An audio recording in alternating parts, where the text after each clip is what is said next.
how a player is exercising, undergoing rehab. Now, what are the definitions of exercise therapy? Exercise therapy is a regime or plan of physical activities designed and prescribed for a specific therapeutic goal. There are certain specific therapeutic goals, and exercise therapy is a set of exercises, you can say, a plan of physical activities, and they are properly designed, keeping in view the player's need, keeping in view his fitness level, keeping in view severity of his problem, and these exercises are patients are prescribed to undertake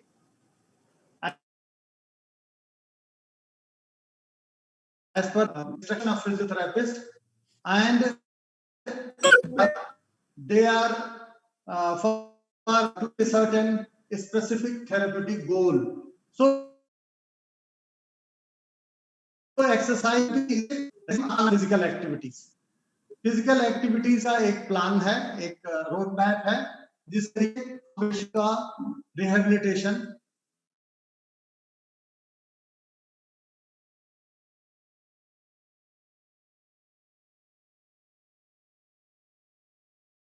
हासिल करने के लिए जो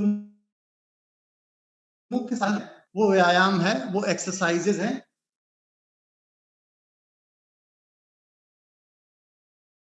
कि खेलों में भी exercise का इस्तेमाल होता है, कोई भी गेम खेलते हैं, कोई भी जनरल फिटनेस के लिए काम करते हैं तो भी एक्सरसाइज ही कर रहे होते हैं।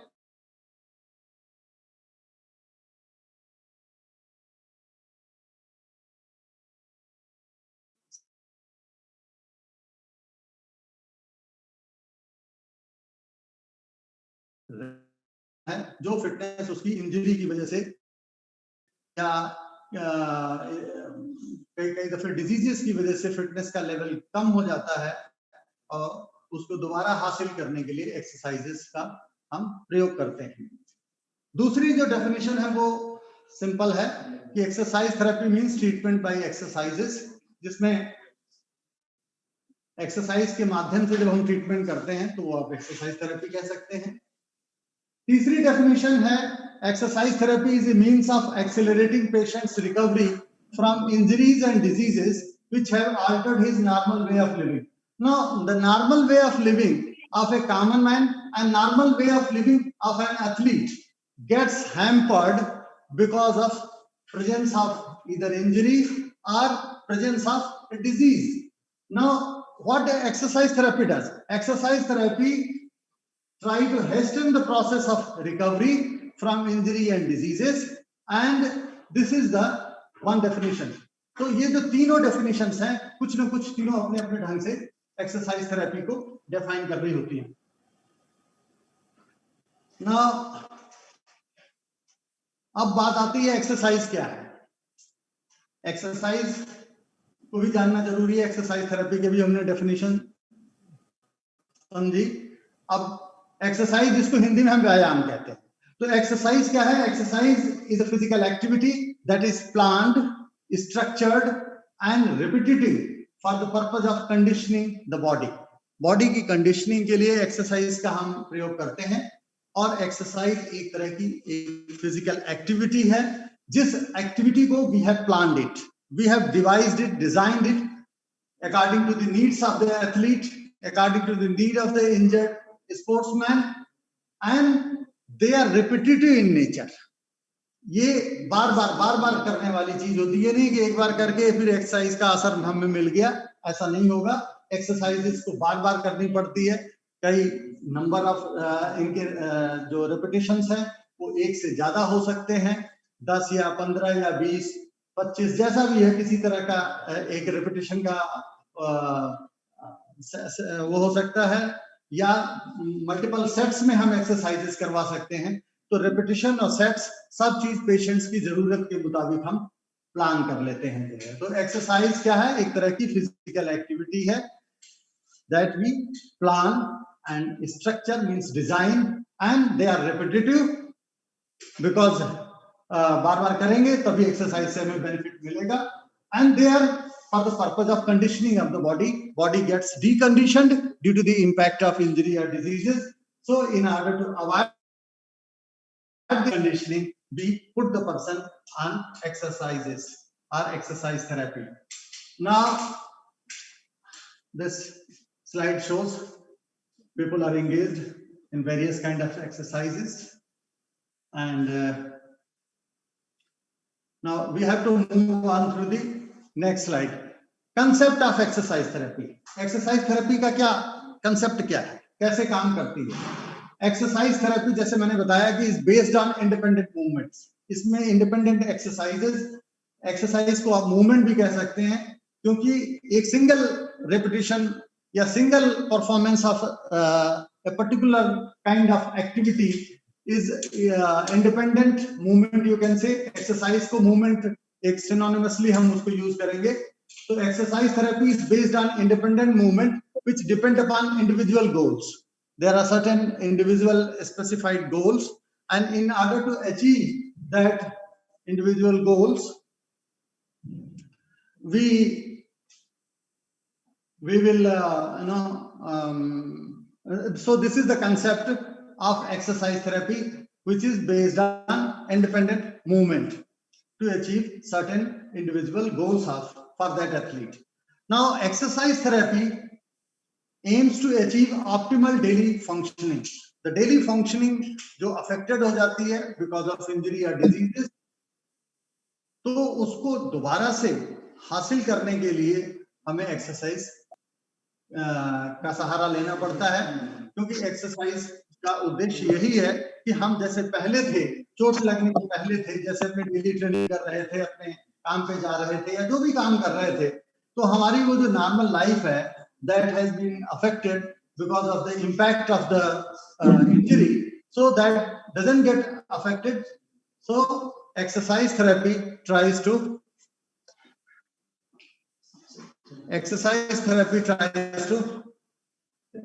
bring that.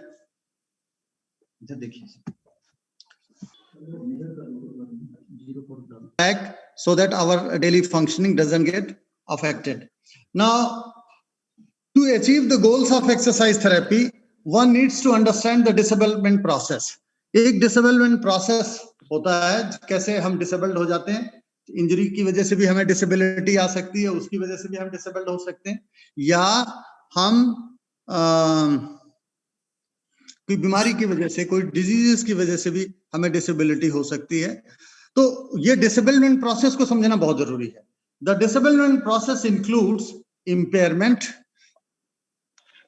Functional limitation and disability.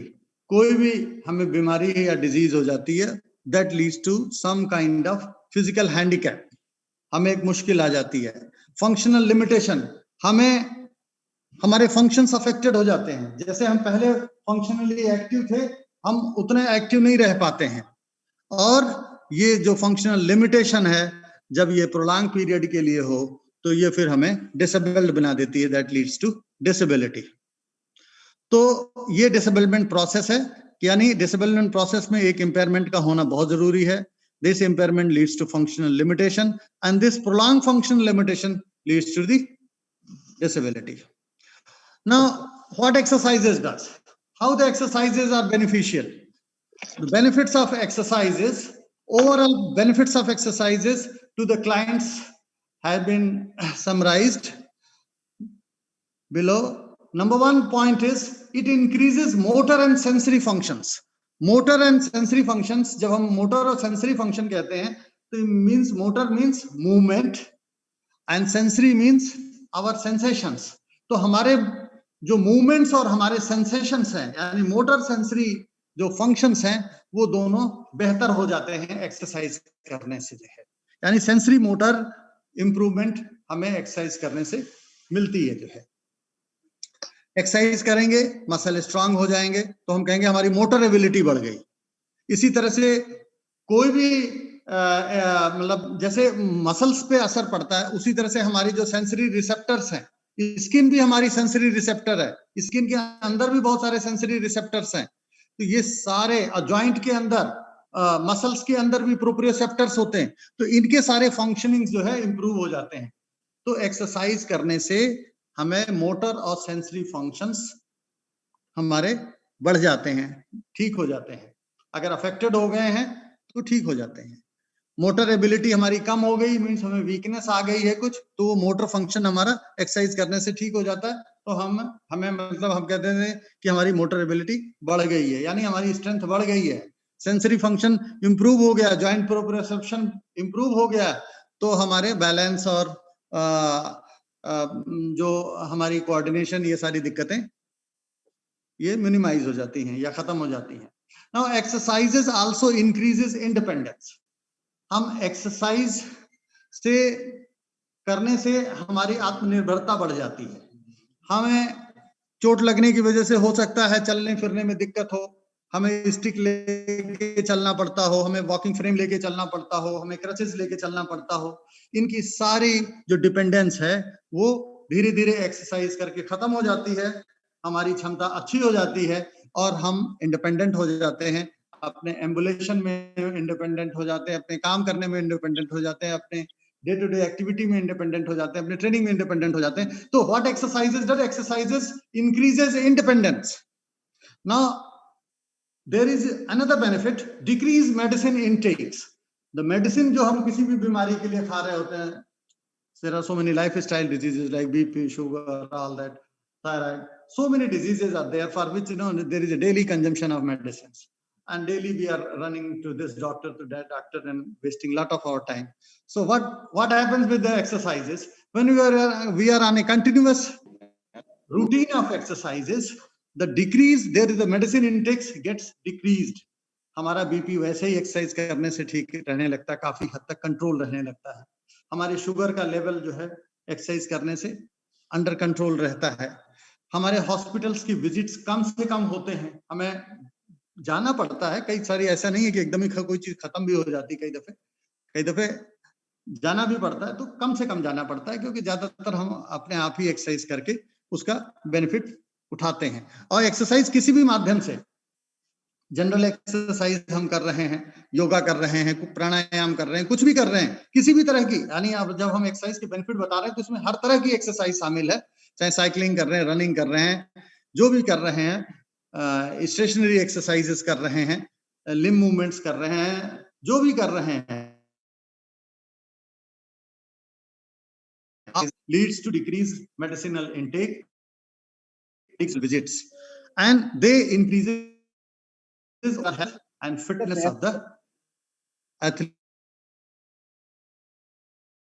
Now, risk of injury, चोट करने से चोट लगने की हमारी संभावना कम हो जाती है, क्योंकि हमारी फिटनेस का लेवल अप है, तो हम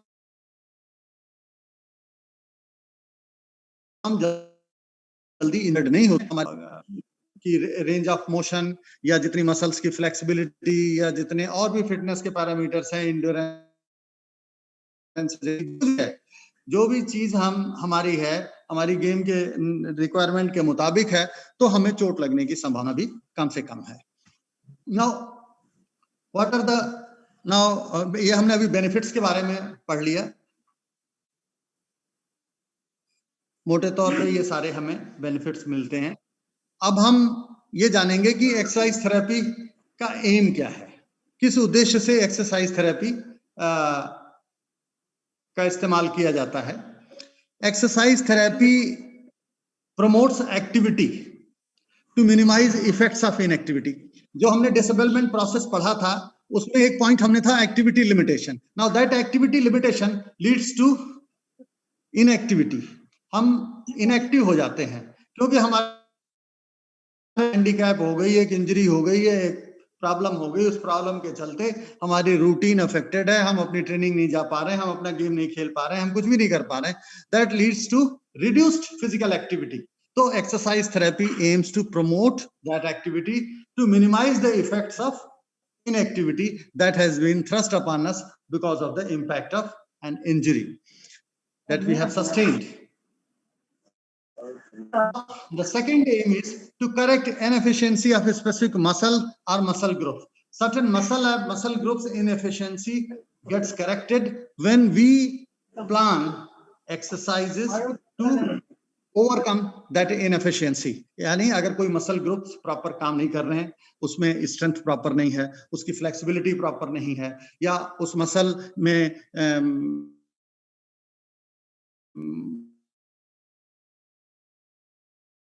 की काम करने की क्षमता, इंडोरेंस है, वो कम है, तो जो कुछ भी मतलब मसल से रिलेटेड जो भी पैरामीटर्स हैं, वो सारी इनएफिशिएंसी को हम एक्सरसाइज थेरेपी में हम ओवरकम करते हैं।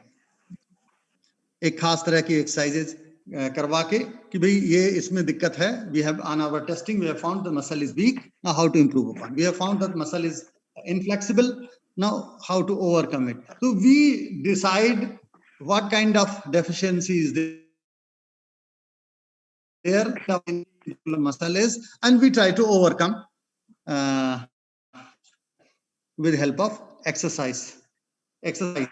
Now the third aim of exercise therapy is to regain normal range of motion. Now there are many situations where range of motion gets affected, sometimes around joints, and sometimes because of there might be fracture, there might be immobilization within plaster cast, there might be immobilization within slings, so within braces and all that might lead to reduce or decrease range of motion in that particular joint. Joint may become stiff, joint may become restricted. Now exercise therapy tries to regain full range of motion in that particular joint, because you see, when we put the limb under plaster cast, or when we use a sling for prolonged period of time in order to heal that injury around that particular joint, or the joint is somehow, injury might be somewhere else, but joint is unfortunately encased within the plaster cast, so joint becomes stiff. In order to regain the normal range of motion, again we have to exercise that particular joint to increase its range of motion and its mobility. तो again इसके लिए हमें exercise का सहारा लेना पड़ता है। तो exercise therapy से हमें मसल की ताकत ही नहीं बढ़ती, मसल की इनएफिशिएंसी नहीं इंप्रूव होती, बल्कि जॉइंट की रेंज ऑफ मोशन भी इंप्रूव होती है।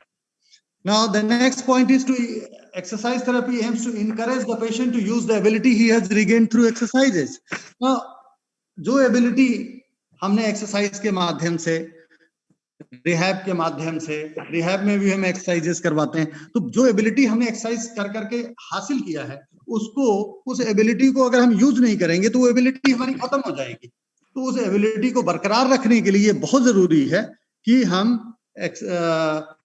उसको लगातार करते रहें जब तक कि हमें पूरी तरह से हमारी फिटनेस जो है पहले जैसी ना हो जाए।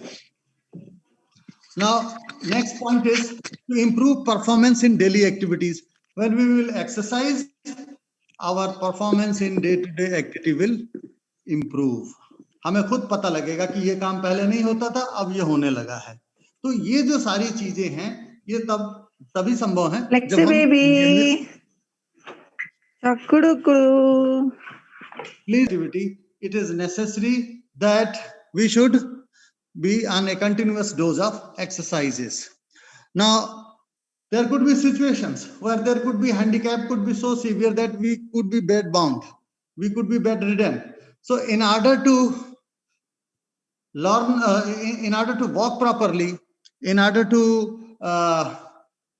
walk without assistance, exercises are of prime importance, because they help us to enable ambulation.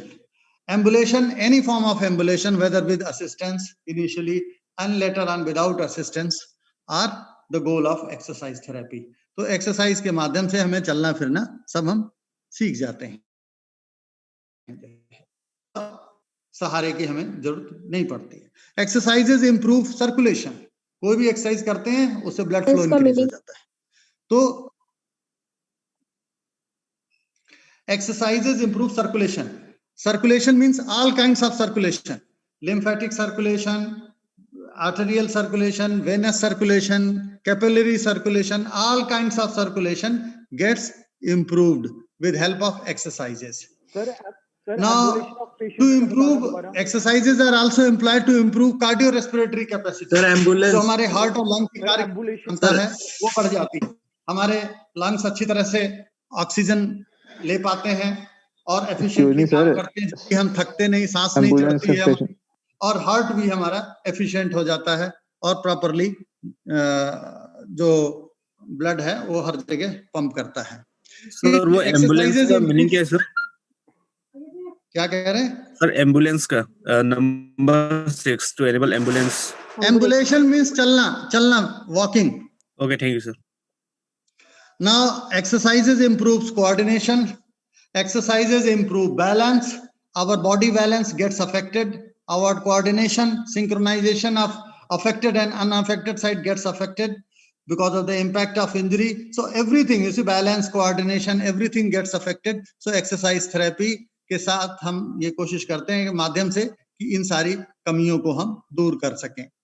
Exercises again, मैंने पहले भी बताया, promotes motor and sensory function, यानी हमारी मसल्स और हमारे जो सेंसरी सिस्टम है उसके काम करने की क्षमता बढ़ जाए। इट प्रमोट्स रिलैक्सेशन, एक्सरसाइज करते हैं अगर रिलैक्सिंग मूड में करते हैं तो एक्सरसाइज करने से हमें रिलैक्सेशन भी मिलता है। एक्सरसाइज मसल की रिजिडिटी को, कई ऐसी बीमारियां होती हैं जिसमें मसल रिजिड होते हैं, उन मसल्स की रिजिडिटी को कम करने के लिए एक्सरसाइज बहुत जरूरी है। Exercise also releases contracted short and muscles, जो मसल्स कॉन्ट्रैक्टेड हैं, शॉर्ट एंड हो गई, सिकुड़ गई हैं, छोटी हो गई हैं, टेंडन, फेशिया, ये सभी को रिलीज करने के लिए एक्सरसाइजेस बहुत हेल्पफुल हैं। Exercises reduce medication and hospital visits, मैंने पहले बता दिया। Exercises improve overall health and fitness, ये मैंने पहले बता दिया। Now coming on to the techniques of exercise therapy. What is the technique? Exercises are basically movements, as I have told you. Sir, it is highly repetitive in nature. Back slide वापस करना sir.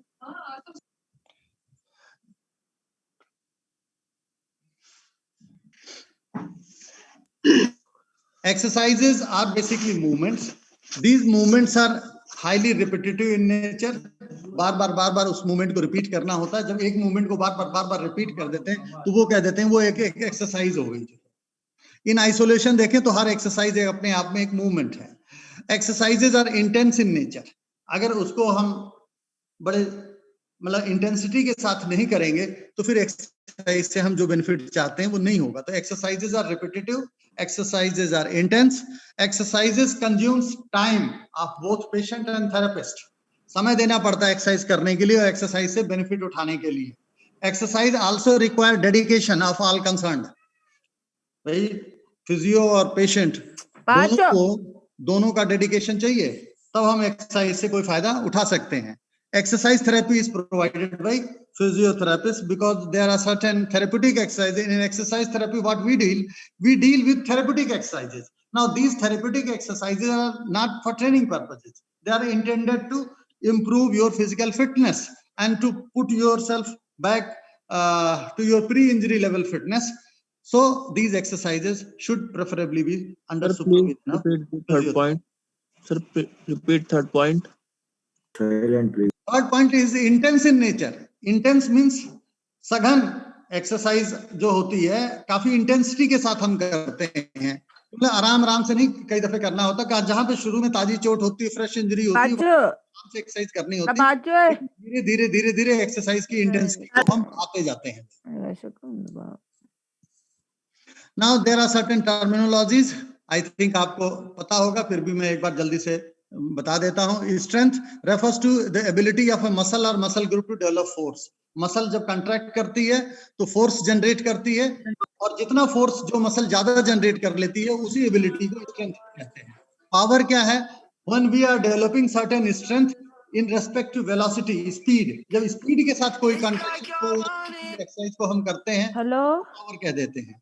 Endurance क्या है? Endurance is the ability of A muscle group to sustain a sub maximal output for a prolonged period of time. देर तक कोई भी क्षमता को कर सकना, वो काबिलियत को एंडोरेंस कहते हैं, जिसको स्टैमिना भी कह देते हैं आम भाषा में, कि मसल की कार्य करने की दक्षता जो है कितनी है। 10 मिनट में थक जाता है, कोई आधे घंटे में भी नहीं थकता। तो वो लगातार उसी मसल से उतना काम करने की उसने अपनी प्रैक्टिस करके क्षमता बनाई हुई है।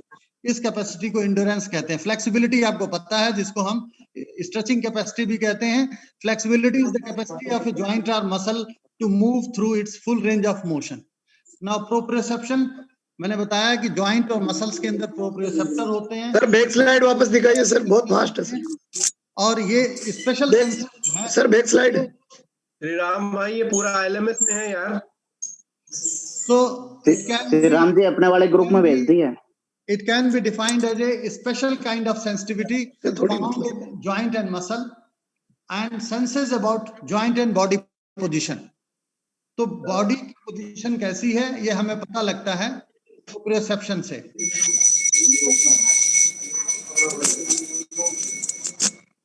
और टल्लियां बंद कर लो भाई। Ability to perform smooth and efficient movement. तो ये हमने कुछ टर्मिनोलॉजीज आपको बताई। ये टर्मिनोलॉजी आपको पता होंगी, और नहीं पता है तो I have told you again. Now exercises कितने तरह की होती हैं? एक्सरसाइजेस 2 तरह की होती हैं, इनको कई ढंग से क्लासिफाई कर सकते हैं। ये मैं अभी आपको एक ढंग बता रहा हूं, इनको कई और तरह से क्लासिफाई कर सकते हैं जो है। एक तो एक्टिव एक्सरसाइज या एक्टिव मूवमेंट, दूसरा पैसिव एक्सरसाइज या पैसिव मूवमेंट। एक्टिव एक्सरसाइज को पेशेंट खुद करता है, पैसिव एक्सरसाइज को किसी के हेल्प से किया जाता है, चाहे कोच हो, चाहे फिजियोथेरेपिस्ट हो, कोई भी आदमी हो, कोई भी अटेंडेंट हो, anybody can perform that passive exercise, passive movement. Now active exercise has further been classified into 4 types: active assisted exercise, active free exercise, active assisted resisted exercise, and active resisted exercise. Now the assisted exercise, as the name suggests, it is done with the help of assistance. कोई external assistance, it might be external assistance, it might be your own assistance. So self assisted exercise भी हो सकती है और किसी की मदद से भी हम एक्सरसाइज कर सकते हैं। इस तरह की एक्सरसाइज को असिस्टेड एक्सरसाइज कहते हैं। फ्री एक्सरसाइजेज क्या होती हैं? Free exercises are those exercises which are performed without assistance और resistance, but they have to overcome the resistance of the gravity. Gravity का जो रेजिस्टेंस है उसको ओवरकम करना पड़ता है। उन एक्सरसाइजेज को हम फ्री एक्सरसाइज कहते हैं। सारे हमारे डे टू डे के जितने फंक्शंस हैं, जो हम काम करते हैं, आम रूटीन में चलते हैं, फिरते हैं, उठते हैं, बैठते हैं, जो भी काम करते हैं, we all are every time subjected to the forces of gravity. Now all those activities, all those movements, all those exercises, when we are not taking any resistance in our hand, they are called free exercises, because उसमें हम कोई भी ना मदद ले रहे हैं, ना हम कोई एक्सटर्नल लोड के अगेंस्ट काम कर रहे हैं, हम सिर्फ अपना काम कर रहे हैं, जो भी काम कर रहे हैं, जो भी एक्टिविटी कर रहे हैं, बिना हाथ में वेट लिए हुए या कोई ऐसा, तो वो सब फ्री एक्सरसाइज है या फ्री मूवमेंट है। Assisted resisted exercise. Assisted resisted exercise is a special kind of exercises where generally it is seen that there could be a situation where one group of muscle is more strong, which needs to be opposed, while the opposite group is weaker and needs to be assisted. So there could be such situations. So we put him in a special kind of exercise mechanism, like rope and pulley exercises, or like exercises with chest expander. You see, when we are working with a rope and pulley, and suppose our biceps is strong and we are pulling a weight tied with the rope, so when we are pulling the weight towards us, the biceps muscle gets resisted, because जब हम wait को खींचते हैं तो biceps के लिए वो जो वेट है, जो उससे पुली से टाइड है, रोप से, वो मतलब जो है वो रेजिस्टेंस का काम करता है। But when we are releasing the weight, the triceps group of muscle gets assisted. तो अगर ऐसी सिचुएशन है कि जहां पे बाइसेप्स को रेजिस्टेंस देना है, ट्राइसेप्स को असिस्टेंस देना है, तो हम रोप एंड पुली इस तरह से एक्सरसाइज डिजाइन कर सकते हैं। तो ये डिपेंड करता है कि पेशेंट को क्या इस तरह की जरूरत है। अगर नहीं जरूरत है तो भी हम कर सकते हैं, लेकिन मतलब ऐसी कई दफे सिचुएशंस होती हैं जहां पे मसल इम्बैलेंस होता है, एगोनिस्ट और एंटागोनिस्ट ग्रुप के मसल्स में अंतर होता है, and there could be situations where we one group of muscle needs resistance, other group of muscle needs assistance. Similarly, chest expander है, chest expander के जरिए हम जब स्प्रिंग को स्ट्रेच कर रहे होते हैं तो it offers resistance and the recoil of spring offers assistance in the performance of movement. So this is another example. पानी है, water है, the upthrust of water offers assistance. Any movement that is done vertically upwards is assisted, and any movement done horizontally or downwards gets resisted. तो इस तरह assisted resisted exercise के बहुत सारे तरीके हो सकते हैं. Now resisted exercise as the name suggests is performed with against resistance. There are thousands of ways of working against resistance. It could be starting from the manual resistance leading to as I've told you, in the walking in a pool, walking against the resistance, working against the exercise apparatuses in gym, or working against plates, working against iron shoes, working with dumbbells. So many, and need not to, I don't want to explore that. There could be so many ways of working against resistance. Now, types of passive exercise. अभी तो हमने active exercise का वो पढ़ा, अब हम passive exercise के बारे में थोड़ा समझें. पैसिव एक्सरसाइज जो है, एक तो रिलैक्स पैसिव मूवमेंट होता है. पैसिव एक्सरसाइज के वो एक्सरसाइज जैसे मैंने पहले बताया जिसमें हम किसी की मदद से एक्सरसाइज करते हैं. पैसिवली जो भी हम किसी की मदद से, हेल्प से एक्सरसाइज करते हैं उसको पैसिव एक्सरसाइज या पैसिव मूवमेंट कहते हैं. तो first is relax passive movement, जिसमें मूवमेंट हम पैसिवली करते तो हैं लेकिन पेशेंट को रिलैक्स पोजीशन में रखते हैं. पेशेंट से कहते हैं कि you remain relax, you just don't do anything, be in A relax fashion, and the therapist does perform the movement. Now here the patient is lying as you're seeing, and the movement is being done with the help of therapist. Now there could be situations when joint may be stiff, it needs mobilization, and patient is not able to mobilize it or improve its range of motion, and therapist does the mobilization passively for the patient. Such kind of method is known as passive manual mobilization technique. And in passive manual mobilization technique, we mobilize the joints which are stiff, which are not working in full range of motion. So we try to mobilize those joints. And mobilization, the other variety is manipulation. Manipulation in which a thrust is given at the extreme end of the movement. It is done by physiotherapists and also by orthopedic surgeons. Orthopedic surgeon does it under anesthesia, general anesthesia, but physiotherapist does it with without any anesthesia, and patient is informed what he has to expect at the end of the movement. So there are two ways of increasing the range of motion, that is mobilization of joint, in which there no end thrust is given, and in manipulation there is an end thrust that is given by the physiotherapist. So in this way we can improve the joint range of motion. There are certain accessory movements which needs to be performed, and there are controlled sustained stretchings. In a controlled manner we perform stretchings without tearing the muscle. So these all are done with the external help. So you can say these are different types of passive exercises or passive movements. Now assisted exercise. Assisted exercise क्या होता है? अब हम active exercise के बारे में जैसे पढ़ रहे थे, तो अब थोड़ा सा उसके बारे में थोड़ा और डिटेल पढ़ लेते हैं. असिस्टेड एक्सरसाइज क्या है? Assisted exercise are performed with assistance. It could be your own assistance, or it could be some external assistance. Somebody else is assisting in performing the movement, or you yourself is assisting in performance of the movement or in execution of the movement. Suppose दूसरे हाथ से पकड़ करके हम हाथ ऊपर उठाएं, तो we are doing it for with our own help.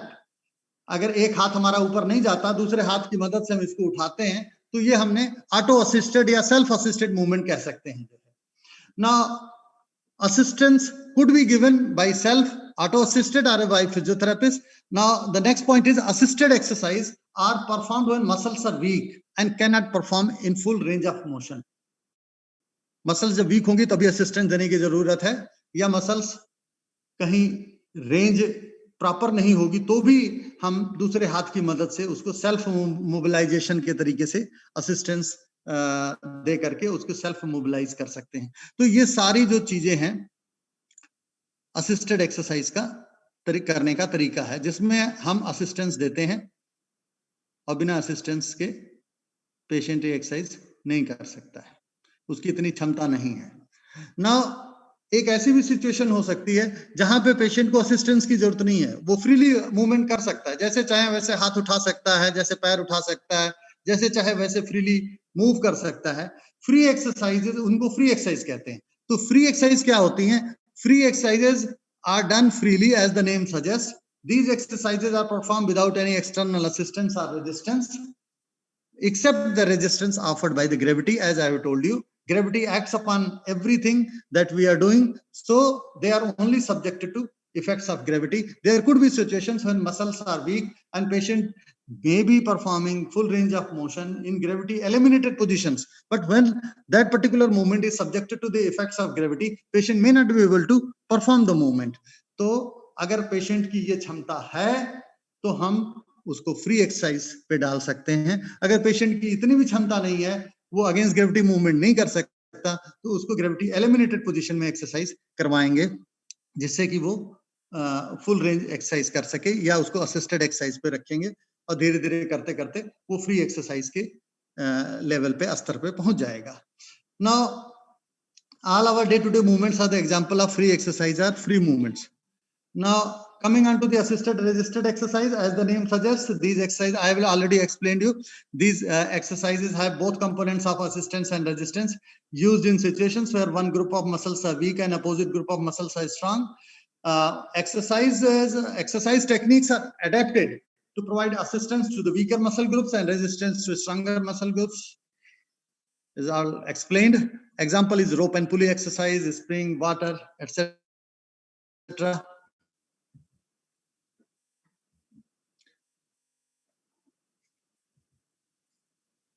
Now the resisted exercise, main exercise है जो प्लेयर यूज करता है, वो रजिस्टर्ड एक्सरसाइज यूज करता है, क्योंकि प्लेयर को जल्दी ऐसी कोई सिचुएशन आती नहीं है कि जहां पे वो एक्सरसाइज अपने आप नहीं कर सकता, क्योंकि एक प्लेयर जो आता है गेम करने के लिए वो फिट होता है और उसकी इतनी क्षमता होती है कि वो अगेंस्ट रेजिस्टेंस वर्क करे। बाकी जो एक्सरसाइज है, पैसिव एक्सरसाइज है या असिस्टेड एक्सरसाइजेज है, वो कई दफे कई सिचुएशंस ऐसी होती हैं जहां पे पेशेंट्स की मसल्स पावर इतनी नहीं होती है, तो वहां पे फिजियोथेरेपिस्ट उसको मूवमेंट इनिशिएट करके पैसिव एक्सरसाइजेस के माध्यम से और फिर धीरे धीरे एक्टिव असिस्टेड एक्सरसाइजेस पे डाल देता, फिर धीरे धीरे फ्री एक्सरसाइजेस पे प्रोग्रेशन करके, और फिर जब फ्री एक्सरसाइज की भी प्रैक्टिस करके जब पेशेंट की इतनी क्षमता आ गई, now patient is capable of handling some load and he is able to negotiate the effects of pull of gravity, now he is a right candidate to undergo resisted exercises. Now the resisted exercises are most important for developing strength. जो muscle hypertrophy है, यानी muscles अपने गर्थ में और muscle अपने size में और number में अगर मसल्स इंक्रीज करती है, उसको मसल का हाइपरट्रॉफी करना कहते हैं। तो ये जो मसल अगर हाइपरट्रॉफी होती है, मसल की गर्थ बढ़ती है, तो वो कैसे बढ़ती है? With help of resisted exercise. Simple assisted exercise और फ्री एक्सरसाइज से इतनी फायदा नहीं होता, इसलिए एक्सरसाइज को हम अगेंस्ट रेजिस्टेंस है करवाते हैं। तो these exercises are most important for developing strength. As the name suggests, they are performed against resistance. The resistance could be external resistance, or sometimes it could be internal also, and can be given in many variety and ways. कई जो हम कोई भी wait हाथ में पकड़ करके exercise करते हैं, एक्सटर्नल रेजिस्टेंस हो गया। कई दफे हमारा अपना हाथ, अपना पैर भी रेजिस्टेंस का काम कर सकता है। जैसे क्वाड्रिसेप्स की एक्सरसाइज करते हैं तो नी को सीधा करते हैं, वेट बांध लिया आधा किलो, 1 किलो, 2 किलो, और इसके बाद जो है आयरन शू पहन लिया और रेजिस्टेड एक्सरसाइज हो रही है क्वाड्रिसेप्स की when we are performing knee extension. But दूसरा पैर भी हम उसके ऊपर चढ़ा दें अगर दूसरा अपोजिट हेल्दी पैर भी चढ़ा दें और उसको उठाएं, तो दूसरे पैर के लिए, जिस पैर को हम मूव कर रहे हैं, उसके लिए हमारा इंटरनल रेजिस्टेंस हो जाएगा जो है। तो इस तरह से यानी रेजिस्टेंस एक्सटर्नल भी हो सकता है, रेजिस्टेंस इंटरनल भी हो सकता है, डिपेंड करता है कैसी सिचुएशन है।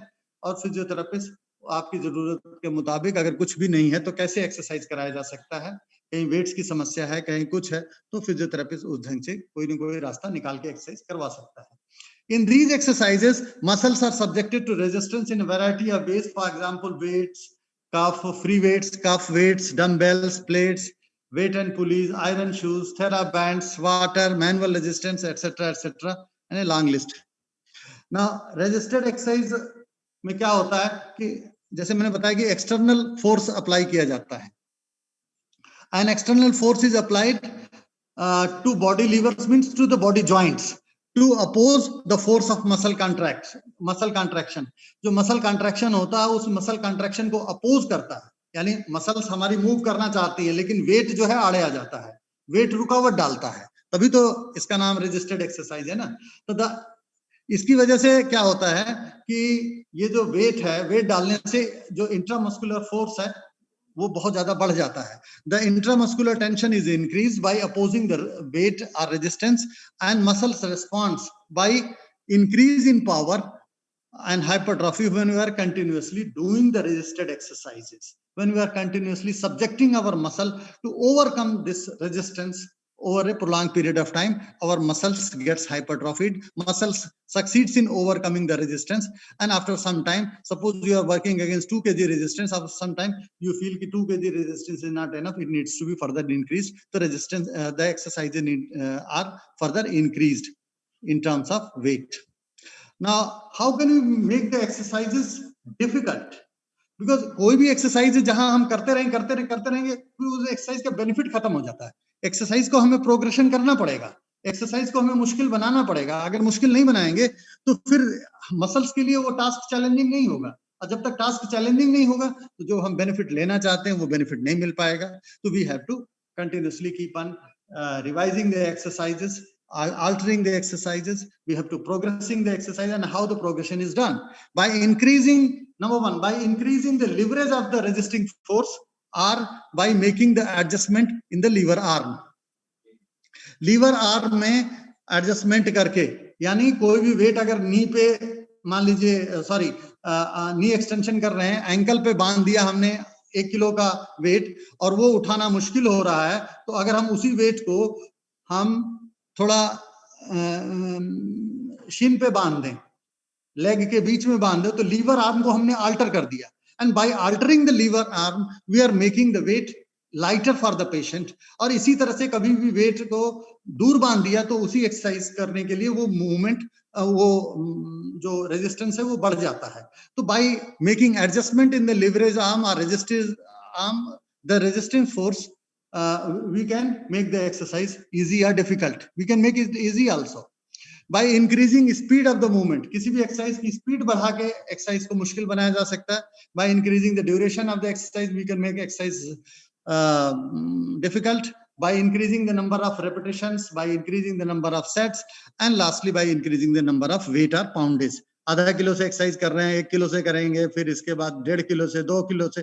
फिजियोथेरेपिस्ट थोड़े थोड़े एक्सरसाइज करवाता है. फिजियोथेरेपिस्ट ऐसे नहीं है कि सीधे जाकर के जैसे जिम में एक्सरसाइज करवाते हैं, क्योंकि हमें इंजरी के साथ एक्सरसाइज करानी होती है, हमें हीलिंग को भी प्रमोट करना है. We are not to disturb the healing. So physiotherapist weight and etcetera are very very minimal compare to the normal training. Now एक तो क्लासिफिकेशन हमने बता दिया, एक्टिव पैसिव. अब एक्सरसाइज को बहुत तरह से क्लासिफाई कर सकते हैं. One is voluntary exercise or involuntary exercise. यानी जो it is based on the volition. हम क्या चाहते हैं. अगर कई एक्सरसाइज हम कुछ करना चाहते हैं जो हमारे वॉलंटरी कंट्रोल में है, उसको वॉलंटरी एक्सरसाइज बोलते थे. जैसे डे टू डे एक्टिविटी जो भी करते हैं वो सब हम वॉलंटरी मूवमेंट है, वॉलंटरी एक्सरसाइज है. जिस मूवमेंट को हो तो रही है मूवमेंट वो, लेकिन हमारे कंट्रोल में नहीं है, जैसे हार्ट बीट है, हमारे कंट्रोल में नहीं है, वो सब इनवॉलंटरी एक्टिविटी है. Now classification of exercise based upon the area of body involved. If it has a, अगर suppose हमें biceps की exercise करनी है तो it is a localized exercise. But when we are doing running, jumping, swimming, cycling, whatever we are doing, they constitute the general exercise because they involve the whole body. Now, there could be another classification, isometric and isotonic exercise, based on the production of joint movement. If joint movement अगर होता है तो वो isotonic exercise है. अगर बिना joint को हिलाए, बिना joint को move किए अगर कोई exercise होती है उसको isometric exercise कहते हैं. Isometric means इसमें जो muscle contract तो करती है लेकिन जो है इसमें joint movement नहीं होता है. In this type of exercise, the length of contracted muscles remains the same during exercise and no joint movement takes place. For example, quadriceps setting, यानी quadriceps को हम contract कर सकते हैं, किसी भी joint को हम उसी जगह पे रोक करके contract कर सकते हैं. तो इसको इस तरह की exercise को isometric exercise कहते हैं या static exercise भी कहते हैं. यानी उस एक certain angle पे हम उस exercise को करते हैं और उसी angle पे ताकत भी बढ़ती है. इसलिए आइसोमेट्रिक एक्सरसाइज का एक ड्रॉबैक ये है कि हर एंगल पे स्ट्रेंथ नहीं बढ़ती है. तो जबकि आइसोटोनिक एक्सरसाइज हम full range of motion exercise करते हैं तो पूरे रेंज में एक इवन इंक्रीज इन स्ट्रेंथ होता है जो है. तो इस तरह की एक्सरसाइज को आइसोटोनिक एक्सरसाइज कहते हैं. आइसोटोनिक एक्सरसाइज को हम आगे वेट लगा के रेजिस्टेड एक्सरसाइज या उस तरह से भी कर सकते हैं. तो ये एक्सरसाइज आइसोमेट्रिक, आइसोटोनिक. एक इसी से मिलता जुलता नाम आइसोकाइनेटिक है. आइसोकाइनेटिक एक मशीन के जरिए एक्सरसाइज करते हैं जिसमें जो है आइसोकाइनेटिक मशीन में हम वेरिएबल रेजिस्टेंस होता है. कई दफे पेशेंट नहीं एक्सरसाइज कर सकता फुल रेंज तक, स्पीड फिक्स होती है, स्पीड को नहीं अल्टर कर सकते, एक बार प्री फिक्स कर लेते हैं, फिर इसके बाद जो है एक्सरसाइज को हम मतलब उसमें जो रेजिस्टेंस है वो एकोमोडेटिंग रेजिस्टेंस होता है. अगर patient if incapacitated, not able to perform the full range of motion, suppose knee extension, then weight automatically gets adjusted by the machine.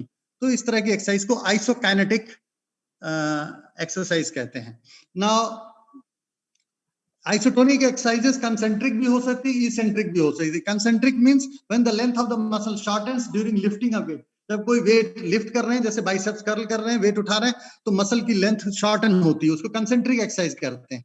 और व्हाइल रिटर्निंग द वेट, जब वेट वापस करती है तब भी मसल कॉन्ट्रैक्ट कर रही होती है लेकिन इसेंट्रिकली कॉन्ट्रैक्ट कर रही होती है, उसको इसेंट्रिक मूवमेंट कहते हैं. तो लेंथनिंग में भी मसल को काम मिल रहा होता है.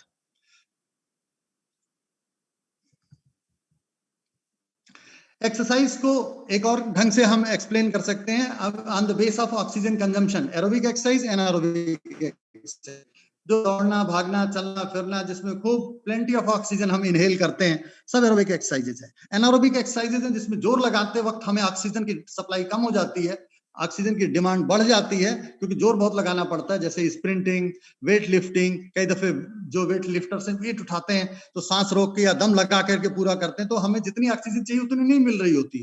तो इस तरह की एक्सरसाइजेस को एनारोबिक एक्सरसाइज भी कह सकते हैं. ये सब में क्लासिफिकेशन के बहुत सारे तरीके हैं, ये कोई नहीं है जो मैं बता रहा हूँ वही सारे तरीके. It could be so many ways of classifying exercise. I am just giving you an example. You should know these terms also, and you should know also how the exercises can be classified. Now, based on the basis of whether hands or feet are supported while performing the exercise, open kinetic chain exercise and closed kinetic chain exercise.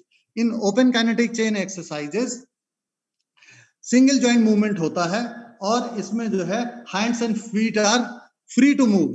इसमें hands और feet का सहारा नहीं लिया जाता है. जैसे biceps curl कर रहे हैं, कोई भी शोल्डर लिफ्ट कर रहे हैं, सिंगल जॉइंट मूवमेंट जो भी होता है सब ओपन काइनेटिक चेन एक्सरसाइज कहा जाता है. क्लोज काइनेटिक चेन में the hands and feet are not free to move but are supported.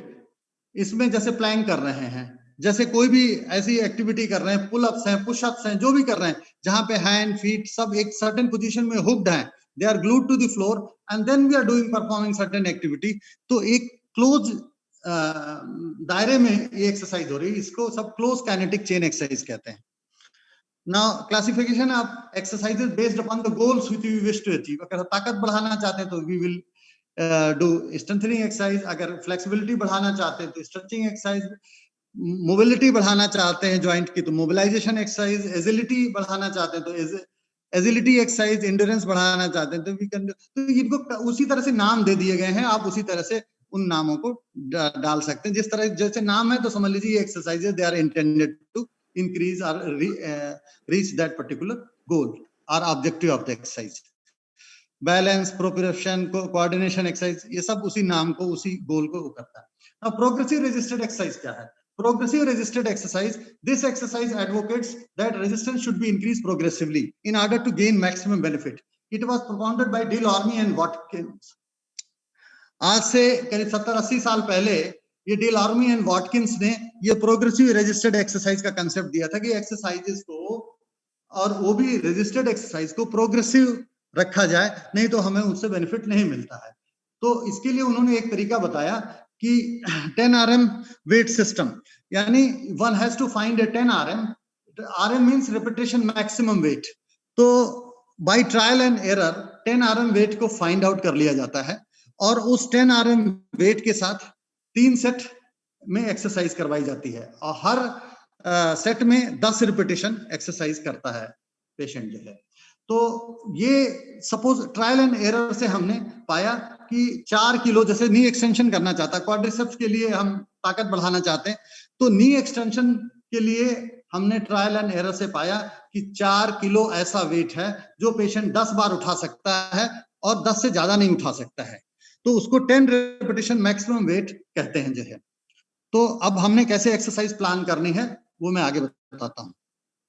The scheme of exercise by 10 RM weight, and in this particular instances it is 4 kg. It is to be done in 3 sets. The first set comprises of 10 repetitions with half of the 10 RM weight, यानी 2 kilo से जो हमने 4 kilo 10 RM weight find out किया, इसके आधे से पहला set हम करेंगे। दूसरा सेट 3/4 10 RM weight यानी 3 किलो से, और तीसरा सेट हम फुल 10 RM वेट यानी 4 किलो से करेंगे। तो हर सेट दर सेट आपने देख रहे होंगे कि प्रोग्रेसिवली रेजिस्टेंस बढ़ता जा रहा है।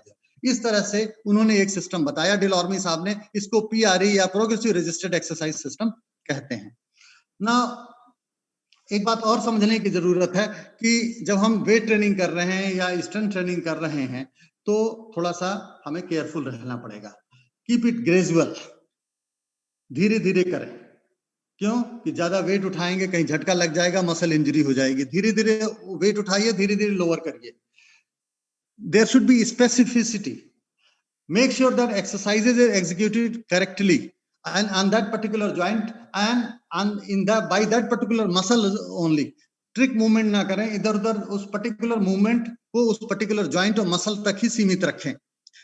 कंट्रोल ऑफ मूवमेंट, मूवमेंट का कंट्रोल होना बहुत जरूरी है। कहीं जर्क लगेगा, कहीं कुछ होगा, सडन वेट छोड़ देंगे, कहीं इंजरी हो सकती है।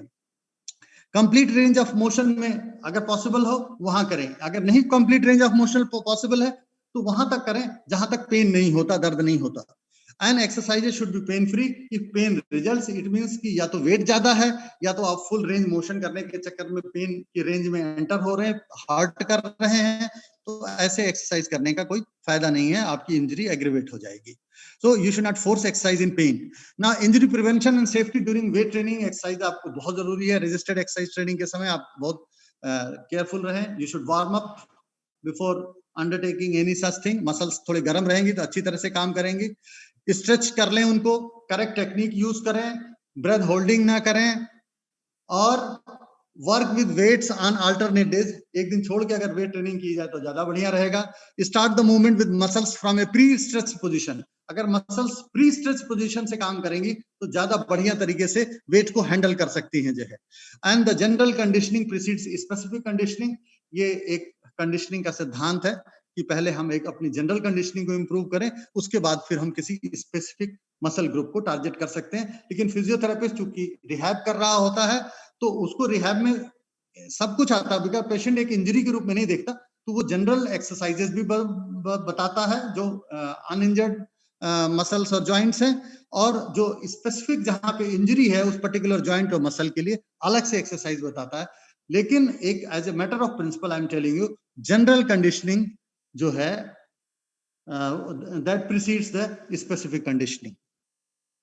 सो this is in nutshell about the, in brief, the exercise therapy. Thank you so much for your attention. And exercise therapy, जैसे मैंने बताया कि ये एक ठीक करने का माध्यम है, रिहैब करने का माध्यम है, प्री इंजरी लेवल की फिटनेस पाने का माध्यम है। एक्सरसाइज थेरेपी को समझना, इसका कंसेप्ट, इसका नोशन, ये जानना बहुत जरूरी है। और ये भी समझिए कि इस एक्सरसाइजेस के माध्यम से कैसे इन्हीं एक्सरसाइज को, जो ग्रॉसली लुकिंग, जो ट्रेनिंग से रिजेंबल करती हुई एक्सरसाइजेज है, जो डे टू डे ट्रेनिंग और गेम और फिटनेस के लिए आप भी काम करते हैं, उन्हीं एक्सरसाइज को फिजियोथेरेपिस्ट कैसे अपने एडवांटेज के लिए उन्हीं एक्सरसाइज को थेरेप्यूटिक एक्सरसाइज के तौर पे कैसे यूज करता है, ये एक्सरसाइज थेरेपी आज के पढ़ाने का आपको ऑब्जेक्टिव था कि आप इस नोशन को समझें। Thank you so much.